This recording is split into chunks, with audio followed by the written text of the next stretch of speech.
All right, let's keep talking about future store prototypes, Chris. Headline number 3. Kind of our specialty, Ann. Yes, that's right. Verizon has already rolled out pickup lockers to 250 of its U.S. stores, with plans to roll out the idea to more stores in the coming year. So according to Freight Waves, Chris, those are some tasty waves. Oh yeah, they are. Oh my God. I can't believe this. Can you tell that Chris is writing the copy for this headline? I can't believe you got me to say that out loud. All right. I love it though. According to Freight Waves, Verizon said it will be rolling out express parcel lockers at locations around the country where customers can make pickups quickly and at certain stores 24 hours a day.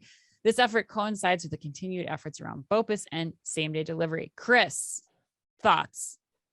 Yeah, I mean, I not about the tasty waves. Yeah, not about the tasty waves. Yeah, no, I wish I could remember the entire quote that he says to Mr. Hand in Fast Times at Ridgemont High, but I can't right now. No, I think my thoughts are pretty simple on this one. I love this story. I think it's great to see. There's also an important element to this story, which, while it's not talked about right now, I would imagine Verizon is thinking about it. And that's that 24/7 lockers can also be traffic drivers. You know, you don't just have to think about them within the scope of your own operations. Right. Like, you know, yeah, you can use them to have people pick up their packages, get access to their packages 24/7 a day, 24 hours a day. But they don't just have to be used for your packages. Like, you can have anyone deliver to them if you think about this more broadly, and that brings people to your stores. And so what I extrapolate from this, going back to what we just said before about the one-stop shop, is why haven't the local grocers, the Targets, the Walmarts of the world, the Myers of the world, the Hy-Vees of the world, why haven't they gone into this idea for that reason? It's probably because they're thinking that myopically in terms of their supply chain network of, hey, we don't need this. They already come to our stores for curbside, so we're good. But they're missing the boat on, yes, but there's other things that people need to pick up and can utilize you for as that hub spot.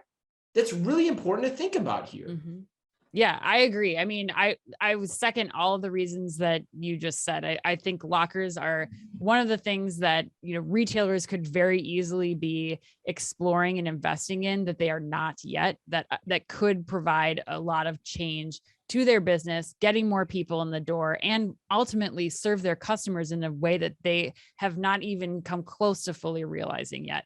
But for the Verizon store, Chris, this makes sense to me in a different way. So I'm going to add on to what you were saying. Okay. I think that the benefit of doing this for Verizon is when you think about a reason that you're going to this store. And in many cases, for a lot of people, that's fixing something, that's trading in a phone, it's getting new phone or like chargers or gear. And none of that needs to be done by an associate in those stores. And they are one of the worst places to have to go to and sit in line because you have Ethel trying to figure out how to make an outgoing call for 24 hours ahead of you in line. Like, there's just, it's one of the places where I think that lockers could so speed up this process and make the customer experience even better, because, you know, it frees up the associates in store to spend that time with Ethel that they need to, so that they can hold on to her. But then you and I, Chris, when we just need to get the cracked screen on our phone replaced, we could go scan a barcode, put our phones in there and go do whatever we need to for a couple hours and come back and just have somebody that's like running that, giving the associates time in store to really focus on those higher touch customers. And again, these places are trip drivers. People are going to come, the Verizon, the Apples, the T-Mobiles, they are trip drivers to malls, to strip malls, to wherever. So like putting lockers on top of this just makes complete sense. Yeah, it's why Walmart and Target have staffed, you know, mobile counters, you know, mobile phone counters.